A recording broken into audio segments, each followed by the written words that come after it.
اليوم أكملت لكم دينكم وأتممت عليكم نعمتي ورضيت لكم الإسلام دينا।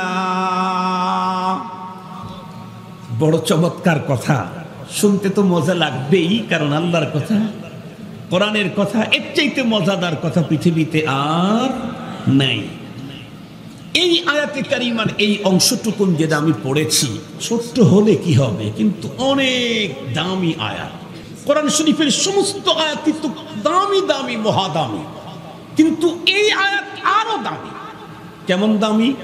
হযরত ওমর ফারুক রাদিয়াল্লাহু তাআলা আনহু খেলাফত আমলে একজন ইহুদি গিয়ে ওমর ফারুক রাদিয়াল্লাহু তাআলাকে ডেকে বলতেছে, আমিরুল মুমিনিন, বলো আপনাদের ধর্মগ্রন্থে এমন একটা আয়াত আছে, যেই আয়াতটা যদি আমাদের ধর্মগ্রন্থে নাজিল হইতো, তাহলে এই আয়াত নাজিল হওয়ার দিনটাকে আমরা আনন্দের কারণে ঈদের দিন বানায় ফেলতাম। বুঝেন, ইহুদি পর্যন্ত ঈর্ষা করে এই আয়াতের জন্য। হযরত ওমর ফারুক রাদিয়াল্লাহু তাআলা জিজ্ঞেস করলেন, কোন আয়াত বলো তো দেখি। ইহুদি বলে, اليوم أكملت لكم دينكم وأتممت عليكم نعمتي ورضيت لكم الإسلام دينا। ইহুদি আয়াত পড়ল, ইহুদি। নবী আলাইহিস সালাম তখন বললেন, আরে তোমরা তো এই আয়াত তোমাদের কিতাবে নাজিল হইলে নাজিল হওয়ার দিনটাকে ঈদ বানাইতে। তোমরা জানো কি, আল্লাহ পাক আমাদেরকে এই আয়াত যেদিন নাজিল করেছেন, সেই দিন ডাবল ঈদের দিনে আল্লাহ নাজিল করে দিয়েছেন। তোমরা তো সিঙ্গল ঈদ বানাইতা, আর আল্লাহ নাজিল করতেই আমাদেরকে ডাবল ঈদের দিনে আয়াত নাজিল করে দিয়েছেন। ইহুদি অবাক, ডাবল ঈদের দিন আবার কোনটা? ডাবল ঈদের দিন। রাসূল হযরত ওমর ফারুক রাদিয়াল্লাহু তাআলা তখন বললেন, দেখো এই আয়াতে কারিমা নাজিল হয়েছে বিশ্বনবীজির বিদায়ী হজে, আরাফার মাঠে। ওই দিন জুমাবার ছিল, জুমাবার মুসলমানদের সাপ্তাহিক ঈদের দিন। তারপরে আবার আরাফা, এটা আরেকটা ঈদ। আসরের পরে আল্লাহ পাক রব্বুল আলামিন এই আয়াতে কারিমা নাজিল করেছেন। এখন এই আয়াতে কারিমাতে কেমন কি এমন ছিল যে ইহুদি পর্যন্ত এটা পাওয়ার জন্য ঈর্ষান্বিত। এই আয়াতে কারিমার ভিতরে মহান ঘোষণা আছে। কি ঘোষণা? আল্লাহ বলেন, اليوم أكملت لكم دينكم وأتممت عليكم نعمتي ورضيت لكم الإسلام دينا। আজকের এই দিন বিশ্বনবীর বিদায়ী হজের আরাফার ময়দানে জুমাবার। আল্লাহ বলেন, আজকের এই দিনে আকমালতু লাকুম দীনাকুম, তোমাদের জন্য তোমাদের দ্বীনকে পরিপূর্ণ করে দিলাম। সুবহানাল্লাহ বললেন না? وأتممت عليكم نعمتي, আর আমার নিয়ামতকেও পূর্ণতা দিলাম আজকে। ورضيت لكم الإسلام دينا, কিয়ামত পর্যন্ত দিন হিসাবে ইসলামকেই মনোনীত করলাম। সঙ্গত কারণে ইসলাম ছাড়া অন্য কোন ধর্ম যদি কেউ অন্বেষণ করো, কশিন কালেও তা গ্রহণ হবে না। আল্লাহ বলেন, ইন্নাদ-দীনা ইনদাল্লাহিল ইসলাম, দিন হিসাবে একটাই, সেটা হলো ইসলাম। ওয়া মান ইয়াবতাগি গায়রাল ইসলামি দীনা ফালাই ইউকবালা মিন, ইসলাম ছাড়া অন্য কোন ধর্ম যদি কেউ অবলম্বন করে, আল্লাহ পাকের স্পষ্ট বক্তব্য, কশিন কালেও তা গ্রহণ করা হবে না। এখন আসেন, আল্লাহ পাক আজকে ঘোষণা দিলেন, আজকের এই দিনে তোমাদের দ্বীন ইসলামকে পূর্ণতা দিয়ে দিলাম। এখন প্রশ্ন আসতে পারে, হুজুর তাহলে কি এতদিন পর্যন্ত ইসলাম পূর্ণতা ছিল না? অতীত জামানার নবীদেরকে তো আল্লাহ তাআলা দ্বীন দিয়েছিলেন, তাদের দ্বীনটা কি তাহলে অপূর্ণ ছিল? এমন প্রশ্ন যদি করেন, তাহলে আমরা দুইটা কথা আপনাদেরকে মনে রাখতে হবে। এক নাম্বার কথা হলো, সমস্ত নবীগণের ধর্ম ছিল একটা, তার নাম ইসলাম। তবে সমস্ত নবীগণের ধর্মের আইন শরীয়ত এক রকমের ছিল না, সংবিধান এক রকমের ছিল না। ধর্মের সংবিধানকে আরবিতে শরীয়ত বলা হয়। সমস্ত নবীদের ধর্ম একটা, ইসলাম, কিন্তু সমস্ত নবীদের ধর্মের সংবিধান এক রকমের ছিল না। বরং কোন নবীকে বিপরীতমুখী শরীয়ত দেওয়া হয়েছে, একজনের ইফরাত আর একজনের তফরিত। সহজে একটা কথা বললেই বুঝবেন, হযরতে আদম আলাইহিস সালামের ইসলামের যে শরীয়ত ছিল, বিধান ছিল, সেখানে আপন বোনকে বিবাহ, কথা বলেন না কেন, বৈধ ছিল। আমাদের শরীয়তে বিলকুল হারাম। তাহলে ওই শরীয়ত আর এই শরীয়ত, ধর্ম কিন্তু একটাই, ইসলাম, কিন্তু সেই সময়ের ইসলামের সংবিধান আপন বোন বিবাহ বৈধ ছিল। আমাদের শরীয়তে যেটা আসছে, আপন বোন বিবাহ অবৈধ। ধরে রাখতে হবে, সমস্ত নবীদের শরীয়ত একরকম ছিল না, তবে সমস্ত নবীদের শরীয়ত ছিল পূর্ণ। অপূর্ণ নাকেস শরীয়ত কাউকে দেওয়া হয় নাই। আমাদেরকে যেটা দেওয়া হয়েছে সেটা হলো পরিপূর্ণ। সুবহানাল্লাহ বলবেন কি? ইহুদি কেন ঈর্ষান্বিত? ইহুদি আয়াতের কারণে কেন ঈর্ষান্বিত? কারণ পরিপূর্ণ শরীয়ত শুধুই আমাদেরকেই দেওয়া হয়েছে, মুহাম্মদুর রাসূলুল্লাহ সাল্লাল্লাহু আলাইহি ওয়াসাল্লাম। এই কারণেই যেহেতু আমাদের শরীয়ত ইসলাম হলো পরিপূর্ণ, পূর্ণতার পরে বন্ধুরা আমার পূর্ণতার একটা অপশন থেকে যায়, তার নাম হলো পরিপূর্ণ। কিন্তু পরিপূর্ণতার পরে পূর্ণতার আর কোনো অপশন বন্ধুরা আমার থাকে না। এ কারণেই তো আমাদের শরীয়তের পরে কিয়ামত পর্যন্ত আর কোনো শরীয়ত আমদানির সুযোগ নাই। এমনকি পুরাতন একজন পয়গম্বর আমাদের ভিতরে আগমন করবেন, হযরতে ঈসা আলাইহিস সালাম। আল্লাহ পাক রব্বুল আলামিন যাকে হাজার হাজার বছর ধরে, বন্ধুরা আমার হাজার বছর ধরে আসমানে জিন্দা অবস্থায় রেখে দিয়েছেন, উনি বন্ধুরা আমার পূর্বে কিয়ামত দুনিয়াতে আগমন করবেন। ওনার নিজস্ব কিতাব ছিল, ওনার নিজস্ব শরীয়ত ছিল, কিন্তু যেহেতু আল্লাহ পাক ঘোষণা দিয়েছেন, আল ইয়াউমা আকমালতু লাকুম দীনাকুম ওয়া আতমামতু আলাইকুম নি'মাতি ওয়া রাদিতু লাকুমুল ইসলাম দীনা। এই কারণে হযরতে ঈসা পয়গম্বর দুনিয়াতে যখন আগমন করবেন, তখন উনি ওনার কিতাবের কোনো আইন তানফিজ করতে পারবেন না। ওনার শরীয়তের কোনো বিধান বন্ধুরা আমার এই জমিনের ভিতরে তানফিজ চালাইতে পারবেন না। ওনাকেও মানতে হবে মুহাম্মদুর রাসূলুল্লাহ সাল্লাল্লাহু আলাইহি ওয়াসাল্লামের দ্বীনকে, শরীয়তকে। কেন? কারণ আমার পয়গম্বরকে আল্লাহ পাক রব্বুল আলামিন দ্বীন পরিপূর্ণ করে দিয়েছেন। অন্য কোনো কিছু এই জায়গার ভিতরে ঢুকানোর সুযোগই নাই। মুসলমান এখান থেকে একটা জিনিস বুঝতে হবে, অতীত পয়গম্বরের ভিতরে নাম করা নবীদের ভিতরে একজন, সবচাইতে বড় কিতাব যেই চারজনকে দেওয়া হয়েছিল তার ভিতরে অন্যতম একজন হযরত ঈসা পয়গম্বর। বড় কিতাব তাকে দেওয়া হয়েছে। সেই নবী এই দুনিয়াতে আগমন করলে যদি ওনার নবুয়ত আর শরীয়ত চালাইতে যদি না পারেন, তাহলে দুনিয়াতে নতুন কোন নবীর আগমনের কোনো সম্ভাবনাই থাকতে পারে না। পুরাতন নবী যদি তার শরীয়ত চালাইতে না পারে, তাহলে গোলাম আহমদ কাদিয়ানির নতুন শরীয়ত আমদানির কোনো সুযোগ আছে কি? গোলাম আহমদ কাদিয়ানির নবুয়তের দাবি করার কোনো সুযোগ নাই। এজন্যই বাংলাদেশের একজন বড় মুফাসসির ছিলেন, ওই রকমের মুফাসসির বাংলাদেশের জমিনে আর কোনোদিন জন্ম নিবে কিনা জানি না। উনি একটা বক্তব্য, ওনার অনেক কথাই তো সুন্দর ছিল, তার একটা কথা আমার কাছে সবচাইতে বেশি মজা লেগেছে। ওনার বক্তব্যে আছে, আমার নবীজির পরে এই পৃথিবীতে কেউ যদি নবুয়তের দাবি করে, আর সেই দাবিদার নবুয়তের দাবিদারের কাছে যদি কেউ বলে, তুমি যে নবী বলে দাবি করছো, দলিল দাও, উনি বলেন দলিল চাওয়াও জায়েজ না। দলিল চাওয়াও, তার মানে সে যদি দলিল দেয়, তুমি কি তাকে মানবে? মানলে কি তুমি মুমিন থাকবে না? আল ইয়াউমা আকমালতু লাকুম, নবুয়তের এটার উপরে সিলগালা মেরে দিলাম, ইসলামকে পূর্ণতা দিয়ে দিলাম। এমন কোন অপশন ফাংশন নাই তোমার জীবনে যেখানে ইসলাম তোমাকে স্পষ্ট নীতিমালা দেয় নাই। আল হালালু বাইয়িন ওয়াল হারামু বাইয়িন, স্পষ্ট নীতিমালা ইসলাম আমাকে দিয়েছে। আমি ঘুমাইতে যাব, ইসলাম আমাকে ঘুমের তরিকা শিখিয়েছে। আমি কোথাও চাকরি করতে যাব, ইসলাম আমাকে চাকরির পদ্ধতি, পথ পদ্ধতি স্পষ্ট বর্ণনা করে দিয়েছে। আমি কৃষি কাজ করতে যাব, কৃষি কাজ করার পদ্ধতি ইসলাম আমাকে শিখিয়েছে। আমার টাকা নাই, অমুকের টাকা আছে, আমার বুদ্ধি আছে, দুইজনে তার টাকা আমার বুদ্ধি দিয়ে ব্যবসা করব।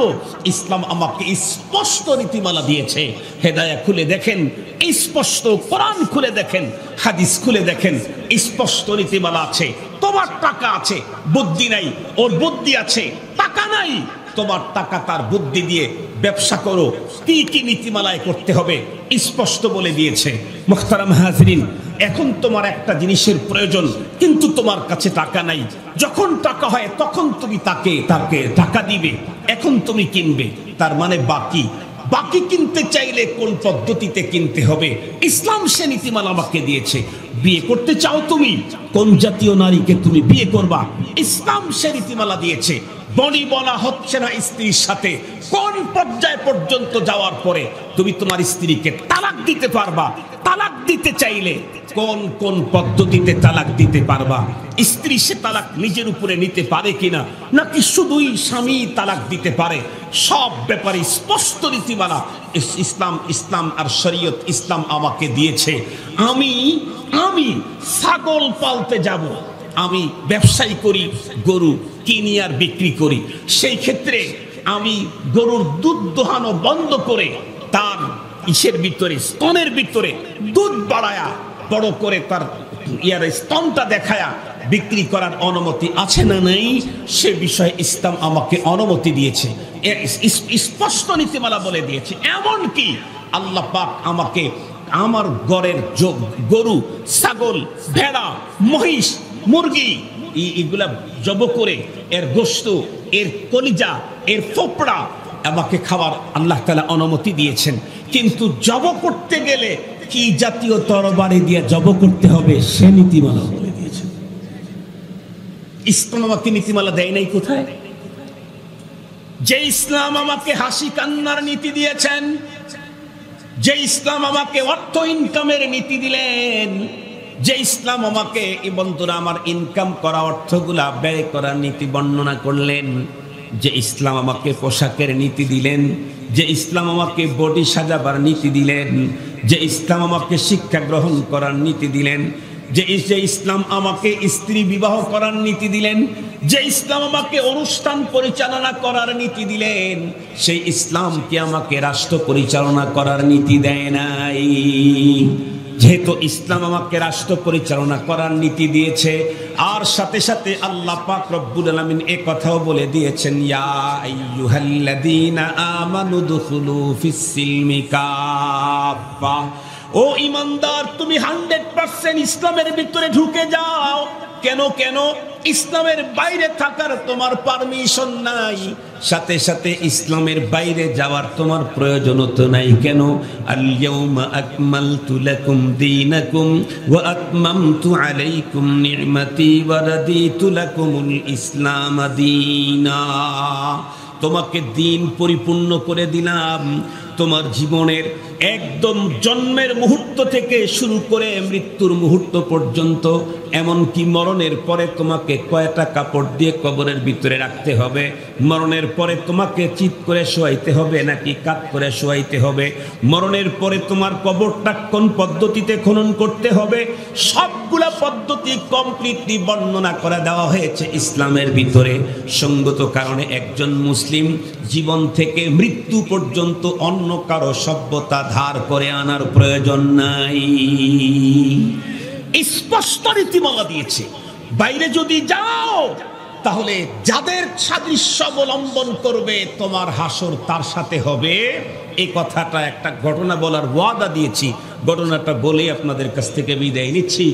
হাকিমুল উম্মত মুজাদ্দিদুল মিল্লাত শাহ আশরাফ আলী থানভী রাহমাতুল্লাহি আলাইহি পছন্দিদা ওয়াকিয়াত, এই কিতাবটা ম্যাক্সিমাম হুজুরদের কাছে আছে। পছন্দিদা ওয়াকিয়াত থানভী রাহমাতুল্লাহি আলাইহির ওইখানেই মনে হয় এই ঘটনাটা আছে। এক বুজুর্গ ছিল আরবে, শেখ ওয়াহান। এই লোকটা তেলের ব্যবসা করতো, তেল। এই তার ওইখানকার এক ঘটনা একজন বর্ণনা করছেন যে মক্কাতুল মুকাররমাতে একজন মানুষের ইন্তেকাল হলো, সে আলেম। ইন্তেকাল হলে মানুষ সকলে মিলে সিদ্ধান্ত নিল তাকে পারিবারিক এই কবরস্থানে দাফন করে দিবে। দাফন করে দিয়েছে। আপনারা যারা হজ ব্রত পালন করতে গেছেন তারা দেখেছেন মক্কা শরীফের, মদিনা শরীফের কবরগুলা কিন্তু আমাদের দেশের মতো সিস্টেম না। ওইখানে কি বাঁশ দেওয়ার সিস্টেম আছে? বাঁশ কই পাবে? নাই। ওইখানকার সিস্টেম ভিন্ন রকমের। একই কবরের ভিতরে রেখে দিল, উপরে ঢাকনা দিয়ে আটকে দিল। এরপরে অনেক দিন পর 2-4-5 বছর পরে যখন সম্ভাবনা যে এখন আর ওই লাশ আসার এখন নাই, এমনি তো মক্কা মদিনাতে, মক্কা শরীফে নিজের চোখেই তো দেখেছি কোনো জিনিস মরে গেলে সেটা পচে না। দেখছেন কি আপনি? না, মক্কা শরীফে কোনো জিনিস মরে গেলে সেটা পচে না, এটা আমি নিজের চোখে দেখেছি। মানুষ মরে গেলেও পইচা ফুইলা ফাইটা যায় না। বাংলাদেশে মানুষ মরে গেলেও পচে না, ফাটে না।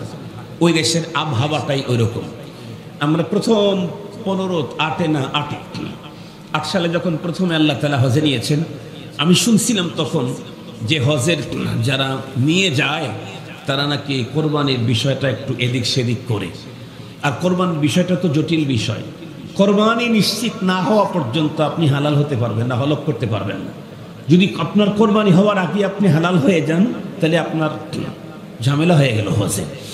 এই জন্য আমি আগের থেকে নিয়ত করছি যত কষ্টই হোক কোরবানি আমি নিজ হাতে দেব, তারপরে আমি হলফ করব। এত কষ্ট করে হজে গেছি, একটা কারণে আমার হজ নষ্ট হবে তা হবে না। তো পরে গিয়েছি আমি ওনাদের সাথে ওই পশুর হাটে, গিয়া দেখি অনেক দুম্বা ভেড়া মরে আছে, পাশে রেখে দিছে। মরে গেছে, এখানে রেখে দিছে। শুটকি হয়ে যেতেছে, কোনো গন্ধ নেই, শুটকি হয়ে যায়। আপনি মক্কা মদিনায় গিয়ে দেখেন, মক্কা শরীফে আপনি গোসল করছেন, খুব দ্রুত হারামে গিয়ে নামাজ পড়বেন। এখন এটা বিছায় দিতে গেলে দোতলায় উঠতে হবে, মক্তলায় উঠতে হবে, টাইম নেই। এই জন্য শুধু একটু চিপা রাইখে দিচ্ছেন। হারাম থেকে নামাজ পড়ে এসে দেখবেন বিছায় দেওয়ার দরকার নাই, ওই অবস্থায় শুকায় গেছে। ওই আবহাওয়াটাই ওরকম ও দেশের। তো আলেমের লাশ ওখানে মাটি দিয়েছে। কয়েক বছর পর তার ফ্যামিলির আর একজন মেয়ে মানুষ ইন্তেকাল করছে। সবাই সিদ্ধান্ত নিল ওই আলেমের লাশ তো এখন ভিতরে হয়তো 2-4টা হাড্ডি গুড্ডি পাওয়া যাবে, আর কিছু পাওয়া যাবে না, তো তার কবরের ভিতরে মেয়েটার লাশটাকে দাফন করা হোক। কিন্তু আজীব ইত্তেফাক, হজের মৌসুম ছিল, আজীব ইত্তেফাক। মেয়েটার লাশটাকে সব কমপ্লিট কাফন টাফন পরায় যখন ওখানে গেছে, যাওয়ার পরে যখন ঢাকনাটা সরাইছে, সরানোর পর দেখতেছে আল্লাহ কি কারবার, মাত্র কিছুক্ষণ পূর্বে মনে হয় একটা লাশ এখানে রেখে গেছে। অথচ পারিবারিক কবরস্থানে তো যে কেউ আসবে না, অবাক কই। এরপরে আরো আশ্চর্য হলো, লাশের শরীরে যে কাফনের কাপড় আছে এটা মুসলিমদের কাফনের কাপড়ের মতো না। আরো আশ্চর্য বিষয় হলো, দেখি তো লাশটা কেমন, কে রাখলো। যখন চেহারাটা খুলতে গেছে, চেহারাটা খোলার পরে দেখতেছে এটা আরবের কোনো মানুষই না। মালয়েশিয়ার মানুষের চেহারা দেখলে বোঝা যায় না, ইন্দোনেশিয়ার নাক দেখলে বোঝা যায় না, কথা বলেন না কেন? নাইজেরিয়া কালার দেখলেই বোঝা যায়। বাংলাদেশ হলো ভ্যারাইটিস, এখানে মালয়েশিয়া আছে, ইন্দোনেশিয়া আছে, সৌদি আরব আছে, পাকিস্তান আছে, আবার নাইজেরিয়াও আছে, কথা বলেন না কেন? আপনাদের এই থানাতেই তো সব রঙের মানুষ মনে হয় আছে। নাইজেরিয়া নাই আছে, হয়তো উচ্চতায় অত বড় না, কিন্তু কালার তো ঠিক আছে। আবার পাকিস্তানও আছে, একেবারে সুন্দর, সৌদি আরবও আছে, মিশরও আছে। বাংলাদেশ হলো ভ্যারাইটিস, কিন্তু অন্য অন্য দেশের মানুষের চেহারা কিন্তু সেম মনে হয় ওইটাই দেখলাম, এরকম চেহারাতে দেখে এটা কোনো আরবের মানুষ না। অবাক হয়ে গেল, কে এখানে লাশ রাখলো? পুরা হজের মৌসুম ছিল, তখন তো এত হাজি ছিল না, হজের মৌসুম ছিল। রবটা বলেন তো দেখি, এই জাতীয় খবর সাংবাদিক লাগে নাকি? বাতাসে আগে আগে যায়। পুরা হুলস্থুল শুরু হয়ে গেল, হজের মৌসুম। ইউরোপ থেকে একজন হাজি গেছে হজ করতে, উনি শুনছেন এই কারবার, তার দিলের ভিতরে তখন ধাক্কা লাগছে। কেনটা একটু পরে শোনেন। উনি দৌড়ায় গেছেন, অনেক মানুষের ভিড়, সকলের ভিড় সেট করে ভিতরে ঢুকলেন, এক নজর তাকায় দেখলেন, আরো আশ্চর্য হলো, ওই জায়গাতে যে লাশটা রাখা আছে সেই লাশটা একজন মহিলা মানুষ। ওনারা দাফন করছেন পুরুষ। ইউরোপের হাজি হাজার হাজার মানুষের ভিড় ছেদ করে কবরের পাশে গিয়ে এক নজর তাকাবার পরে ডেকে বললেন, আপনারা শান্ত হন, এই কবরের খবর আমার কাছে আছে। সকলেই চিন্তা করলো, না জানি এই লোকে কাজ করছে, এখানে তারে দাফন করছে। উনি তখন তার ভাষায় বললেন, না আমি দাফন করি নাই, বরং এই মেয়েটা এখানকার না, এই মেয়েটা হলো ইউরোপের একটা সম্ভ্রান্ত পরিবারের খ্রিস্টানের মেয়ে। এখন আরো প্রশ্ন বন্ধুরা আমার লেগে গেল, খ্রিস্টানের মেয়ের লাশ এখানে কেমনে এলো? সে তখন উত্তর করলো, শোনো, আমি এই খ্রিস্টানের বাসার ভিতরে কাজ করতাম, আমার আখলাক আর চরিত্র দেখে আমার ওই মহাজনের মেয়ে, অনেক বড় ধনী সম্পদশালীর মেয়ে, সে একটা পর্যায়ে আমার প্রতি তার দুর্বলতা তৈরি হয়। একটা পর্যায়ে আমাকে ডেকে বলে, তুমি কোন ধর্মের মানুষ? সকল কাজের মানুষের মধ্যে তোমার চরিত্র চলাফেরা ভিন্ন রকমের। উনি বলেন, সুযোগ পেয়ে তখন আমি তাকে তাওহীদ আর ইসলামের দাওয়াত লাগায়া দেই। সুযোগ যেহেতু পেয়েছি, দাওয়াতটা দিয়ে দিলাম। সে আমার কাছে ইসলামের সৌন্দর্য জানতে চায়, মাহাসিনে ইসলাম। আমি বড় কষ্ট করে ছোট্ট বন্ধুরা আমার এক দুইটা পুস্তিকা তার হাতের ভিতরে দিয়ে দিলাম এবং তাকে বলতাম, তুমি গোপনে গোপনে একটু আমার কাছে আসো, একটা একটা করে ইসলামের সৌন্দর্যের কথা তোমার সামনে তুলে ধরবো। রপ্তা রপ্তা চলতে চলতে একটা পর্যায়ে তার অন্তরের ভিতরে ইসলামের এমন বড় মুহাব্বত জমে গেল, বিশ্বনবী বিশ্বমানব মুহাম্মাদুর রাসূলুল্লাহ সাল্লাল্লাহু আলাইহি ওয়াসাল্লামের প্রতি না দেখে শুধুমাত্র শুনেই এমন আবেগ তৈরি হলো। একটা পর্যায়ে এসে আমাকে ডেকে বলে, ও আল্লাহর বান্দা, আমাকে কালিমা পড়ায় মুসলমান বানাও। আমি বললাম, বোন, তোমাকে মুসলমান বানানোর সংবাদ তোমার ফ্যামিলির লোকেরা জানলে আমাকে জিন্দা কবর দিয়ে দিবে। ও বলে, আমি কাউকে বলবো না, তুমি আমাকে মুসলমান বানাও। একটা পর্যায়ে তাকে আমি কালেমা শাহাদত পড়ায় মুসলমান বানায়া দিলাম। আর ডেকে বললাম, বোন, খবরদার তুমি তোমার ইসলামের কথা প্রকাশ করো না। যদি কখনো প্রকাশ করতেই চাও, তার আগে আমাকে সিগন্যাল দিলে আমি তোমার বাবার বাড়ি রেখে আমি আমার দেশে এলাকায় চলে যাব। চলতে চলতে হঠাৎ করে মেয়েটি এক সময় অসুস্থ হয়ে পড়ল। আকস্মিক রোগের সঙ্গে সঙ্গে চিকিৎসা করার সুযোগ হলো না, মৃত্যুবরণ করলো। মেয়েটি যখন মারা গেল, আমার দিল তো বলতেছে, রসুলের আশেক ইসলামের একজন সৈনিকা নারীকে কখনো ইহুদিদের তরিকায় কবরস্থ করা যায় না। দিল আমার পাগল, কিন্তু বলার সাহস তো নাই। বলতে গেলে আমাকে জিন্দা কবর দিয়ে দিবে। এক পর্যায়ে শুধুই চোখের পানি ছাড়তেছিলাম, আল্লাহর কাছে বলতেছিলাম, আয় আল্লাহ, এই মেয়ের ঈমান সম্পর্কে পৃথিবীর কেউ না জানলে তোমার তো অজানা নাই। একটা পর্যায়ে তার আপনজন আমাকে সঙ্গে করেই তাদের কবরস্থানের ভিতরে তাদের তরিকায় দাফন করার জন্য নিয়ে গেল। শুধুই চোখের পানি দিয়ে মুসলিম নারীটাকে আমি ইহুদিদের তরিকায় ইহুদিদের কবরস্থানের ভিতরে দাফন কাজে সহযোগিতা করলাম। এর কিছুদিন পর আমার দিলটা ভেঙে গেল। আমি ওইখানে কাজ করা বন্ধ করে দিয়ে আমি আমার এলাকায় চলে গেলাম, ভিন্ন কাজে আমি মনোনিবেশ দিলাম। এক পর্যায়ে আল্লাহ আমাকে সম্পদের মালিক বানালেন। আমি এইবার হজ করতে আসছি। আসার পরে এই ঘটনা শুনলাম, তাই আমি দৌড়ে এসেছিলাম। সমস্ত লোকেরা তখন উত্তর করলো, বুঝে এসেছে এই ইউরোপী খ্রিস্টান গড়ের মহিলাটা এই জায়গা মুকাদ্দাস জমিন মক্কাতুল মুকাররমাতে ট্রান্সফার হওয়ার কারণ হলো ওর অন্তরের ভিতরে আল্লাহর প্রতি ঈমান আর পয়গম্বরের মুহাব্বত আর ভালোবাসা। খ্রিস্টানের ঘরে থাকলেও দিলে ছিল ঈমান, পয়গম্বরের প্রতি মুহাব্বতের কারণে রব তাকে মাটির ভিতরে দিতেই রব তাকে ইহুদিদের জমিন থেকে মুকাদ্দাস জমিন মক্কাতে ট্রান্সফার করে দিয়েছেন। কিন্তু সবার প্রশ্ন হলো, আলেম গেল কই? আলেমের লাশ কই? এখন কি করবে? আলেমের লাশ গবেষণা শুরু হলো। একটা পর্যায়ে লোকেরা ডেকে বলল, এই লোকটাকেই বলা হবে। সে যখন তার দেশে যাবে মেয়েকে যেই গর্তের ভিতরে ঢুকিয়ে রেখেছিল সেই গর্তটা খনন করে দেখবে সেখানে কোনো আলেমের লাশ পাওয়া যায় কিনা। হতে পারে, কারণ ওকে যেহেতু এখানে ট্রান্সফার করা হয়েছে, একে ওখানে দেওয়াটাই স্বাভাবিক। একটা পর্যায়ে তাই করা হলো, তাকে বলে দেওয়া হলো। তখন তো আর মোবাইলের সিস্টেম ছিল না, টেলিফোন সিস্টেম ছিল না। উনি চলে আসলেন, দেশে এসে গিয়ে বলবে যে তাদেরকে প্রভাবশালী ইহুদি ফ্যামিলি, না জানি আবার কি হয়। ততক্ষণে ওরও প্রভাব কম না, ওরও আল্লাহ তাআলা অনেক টাকা পয়সা দিয়েছে। একটা পর্যায়ে একদিন জমজমের পানি টানি নিয়েই গেছে। আমাদের দেশের হিন্দুদেরকে জমজমের পানি দিলে খাবে না? কথা বলেন না কেন? খাবে না?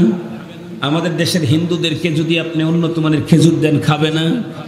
অনেকে তো গোপনে গোপনে গরুর গোস্ত খায় দিচ্ছি, খায় না? খায় না? অনেকেই খায়। তুই চিন্তা করলো যে এটা পানি নিয়ে যাচ্ছে, এটা ধর্মের কিছু নেই, তো পানিটা নিয়ে গেছে। নিয়ে যায় বলছে, ভাই আমি তো হজ করে আসলাম। ও তাই নাকি? তুই তো অনেক সম্পদ অনেক কৌশলতি বিনিময় করার পরে বলছে, ভাই আমি কিন্তু আল্লাহর ঘরে যায় এক আশ্চর্য জিনিস দেখে আসছি। কি? আপনার মেয়ের লাশ দেখছেন মক্কায়। বলে, তুই তো জানি মক্কায় গিয়ে ফুল পাগল হয়ে আইছিস, মক্কায় গিয়ে ফুল পাগল হয়ে আইছিস। তোর সাথে করেই তো আমার মেয়েকে, আমি খ্রিস্টান, আমার মেয়ে খ্রিস্টান, যদি যায় তাহলে কোনো খ্রিস্ট রাষ্ট্রে যাবে। ওদের তো কোনো রাষ্ট্রই নাই। কথা বলেন না কেন? ইসরায়েল ওদের নিজস্ব জায়গা না জোর দখল করা? আবার একটু জোরে বলেন, জবরদখল করা। এই জন্য ইনশাআল্লাহ খুব বেশি দিন টিকতে পারবেন না। ইনশাআল্লাহ গাজার মজলুম বাচ্চাদের রক্তের স্রোতে ইনশাআল্লাহ ইসরায়েল ভেসে যাবে। ইসরায়েল ওইখানে ইহুদিদের কবর রচনা হবে। শুনলে বড় অবাক হবেন, এই ঈদের আগেই গাজার এক বাচ্চা কি পরিমাণে খাদ্য সংকট, পানি সংকট, চিকিৎসার সংকট, এক বাচ্চা ক্ষুধায় তৃষ্ণায় কাতর হয়ে মাকে বলতেছিল, মা শহীদ হলেই তো জান্নাতে যাব। বলে, হ্যাঁ জান্নাতে গেলে তো আর খানা পানির কোনো অভাব নাই। না, তাহলে তো শহীদ হওয়াই ভালো। দুইটা জিনিস, একটা হলো কি পরিমাণে ক্ষুধা, কি পরিমাণে তৃষ্ণা, যে ছোট্ট বাচ্চাও শহীদ হতে চায় ক্ষুধার জ্বালায়, ক্ষুধার জ্বালায়। আলহামদুলিল্লাহ, আমি আমার মসজিদে বলার পরে সাথে সাথে মুসল্লিরা টাকা দিয়েছে, বেশ টাকা হয়েছে। আমাদের হাফিজি চ্যারিটেবল সোসাইটির চেয়ারম্যান মামুনুল হক সাহেবের বড় ভাই মাহফুজ সাহেব হুজুর লক্ষ লক্ষ টাকা আলহামদুলিল্লাহ গাজাতে পাঠানো হচ্ছে। আমার কাছে আলহামদুলিল্লাহ বেশ টাকা জমা হয়েছে। আমি ঢাকাতে যাব 4 তারিখে, 6, 7 তারিখ, 8 তারিখে ইনশাআল্লাহ টাকা ট্রান্সফার করে দিয়ে দেব। আমার তখন মনে হয়েছে, সত্যি যদি গাজাবাসীর জন্য কিছু পাঠাইতে না পারি, আল্লাহর আদালতে দাঁড়ানোর কোনো চান্সই পাবো না। কথা বলেন, কি পরিমাণে ক্ষুধা আর তৃষ্ণা হলে বাচ্চা শহীদ হতে চায়? কেন? জান্নাতে তো খাবার আর পানির কোনো অভাব নাই মা, তাহলে জান্নাতেই যাই।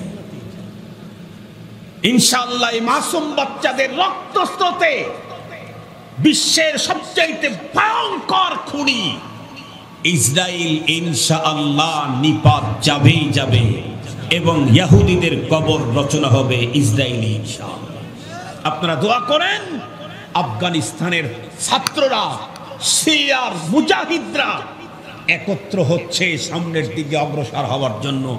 আমাদেরও মনে হচ্ছে তাদের হাত ধরে আল্লাহর জমিনে ইসলামের পতাকা দুনিয়াতে উঠতে থাকবে ইনশাআল্লাহ। মুহতারাম হাজিরিন, এটা একটা প্রাসঙ্গিক কথা বললাম। ও বলতেছে, তুই তো সাথে থেকে কাজগুলি করছিস। তো বলতেছে, ভাই আমি তো যুক্তি তর্ক কিছু বলতে চাই না, তবে যদি আপনি রাজি হন চলেন যে একটু খনন করে জায়গাটা দেখলেই তো সব শেষ। কৌতূহল জাগছে। বলে কি হইতে পারে এমন? না, এটা হইতেই পারে না, কবর দিলাম এখানে, নিজ দিয়ে কেমনে যাবে? পরে আসছে কৌতূহল জানার জন্য। আসার পরে তার গর্ত যখন খনন করছে, তাকে যেখানে কবর দিয়েছিল, সত্যি খনন করার পরে দেখে ওর ভিতরে একটা তরতাজা একটা লাশ। কাপড় টাপড় সব ঠিক আছে, এবং কাফনগুলি হিন্দু খ্রিস্টানদের মতো না। এরপরে মুখ খোলার পরে দেখে সত্যিকারে দাড়িওয়ালা একজন আলেম মানুষ। ওখানে বলে দিয়েছিল যে এমন এমন নাক, এমন মুখ, এমন চেহারা। এরা তো অবাক হয়ে গেল, কিরে তো আমার মেয়ের লাশ খ্রিস্টানের রাজ্য থেকে মক্কা যাবে কেমনি? ও তখন নির্ভয়ে বলে, আমাকে যদি অভয় দেন তাহলে একটা কথা বলতে চাই। কি? আপনার মেয়ে কিন্তু গোপনে গোপনে আমার কাছে কালিমা পড়ে মুসলমান হয়েছিল। খ্রিস্টান তো ওদের পিতামাতা জড়া ধরে তখন ওই লোকটাকে কান্না করে, আমার মেয়ে গোপনে গোপনে মুসলিম হয়েছিল, তো বললি না কেন? তাহলে তো আমরা এভাবে তাকে পুঁতে রাখতাম। তখন তো অবস্থা অন্যরকমের। খবর পাঠানো হলো মক্কায়। মক্কার আলেমদের কাছে যখন মেসেজ চলে গেল, সত্যি তো মক্কার এই আলেমের লাশ পাওয়া গেছে হলো ইউরোপের খ্রিস্টানের কবরস্থানের ভিতরে। এখন অনুসন্ধান শুরু হলো। এমনটি কেন হলো? মহিলার লাশ এখানে, এটা বোঝা গেল ইসলাম আর রাসূল প্রেমের কারণে। কিন্তু আলেমের লাশটা কেন মুকদ্দাস জমিন থেকে আল্লাহ পাক রব্বুল আলামিন খ্রিস্টানের রাজ্যে পাঠায়া দিলেন?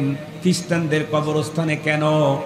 খুব বেশি বন্ধুরা আমার অনুসন্ধান চালালো। 100 জনকে জিজ্ঞাসা করলে 100 জন লোক উত্তর দেয়, আমাদের অঞ্চলে এর চাইতে বড় দিনদার, বড় সুন্দর মানুষ আমরা কোনোদিন দেখি নাই।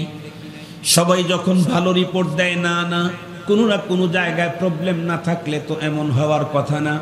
শেষ পর্যন্ত তার স্ত্রীর কাছে যাওয়া হলো। স্ত্রীকে ওলামায়ে কেরাম জিজ্ঞাসা করলো, বোন তুমি সত্যিকারে বলো তো দেখি, তোমার স্বামীর ব্যাপারে কোনো রিপোর্ট আছে নাকি? মেয়েটি তখন কান্না করে ডেকে বলে, কি আর বলবো, আমার স্বামীর মতো এমন দিনদার স্বামী মক্কাতে অন্য কারো আছে বলে আমি বিশ্বাস করি না। অনেকেই নামাজ রোজাতে দিনদার, কিন্তু আচার আচরণ ভালো না। অনেকের আচার আচরণ কথাবার্তা বড় চমৎকার, কিন্তু লেনদেন বড় ভয়ঙ্কর। আছে না নাই? কথায় ফেরেশতার মতো লেনদেন ইবলিসের চাইতেও খারাপ। অনেকের কথা বড় সুন্দর, কিন্তু কাজ ভয়ঙ্কর। আমার স্বামী এই জাতীয় ছিল না। আমার হক হুকুক আদায় করতে কিঞ্চিত পরিমাণে কখনো এদিক সেদিক করে নাই। উলামায়ে কেরাম ডেকে বলে, বোন যাই বলো, এ পর্যন্ত সমস্ত মানুষ এই জাতীয় রিপোর্টই দিয়েছে, কিন্তু তাই যদি হয় তাহলে তোমার স্বামীকে দাফন করা হলো মুকদ্দাস মক্কার জমিনে। সেখান থেকে তার লাশ রব্বে কারীম জমিনের ভিতর দিয়ে ইহুদিদের কবরস্থানে পাঠায়া দিল কেন? উনি তখন কেড়ে কেড়ে বললেন, শুধু একটা কথা আমার মনে পড়ে। বলে কি? আমার স্বামী 5 ওয়াক্ত নামাজ জামাতের সাথে হারামের ভিতরে পড়তেন। আওয়াবিন তাহাজ্জুদ ইশরাক কোনটাই তার বন্ধ ছিল না। সবকিছুতেই উনি 100 ছিলেন। শুধু একটা কথা আমার বারবার উকি মারতেছে আমার মস্তিষ্কের ভিতরে, কি? স্বামী আর স্ত্রী বিশেষ সাক্ষাতের পরে প্রচন্ড শীতের দিনে যখন গোসল করতে যাইতাম, স্বামী আমার তখন গোসল করতো আর ডেকে বলতো যে ইসলামের এই পদ্ধতিটা আমার কাছে চয়েস হয় না, এর চাইতে খ্রিস্টানদের পদ্ধতিটাই ভালো। খ্রিস্টানদের ধর্মের ভিতরে স্বামী স্ত্রী বিশেষ সাক্ষাতের কারণে কোনো গোসল ফরজ হয় না। খুব ভালো করে বুঝবেন, যতদূর পর্যন্ত মাইকের আওয়াজ যায়, এই আল্লাহর বান্দা আমল কি খ্রিস্টানদের তরিকায় করছে না ইসলামের তরিকায় করেছে?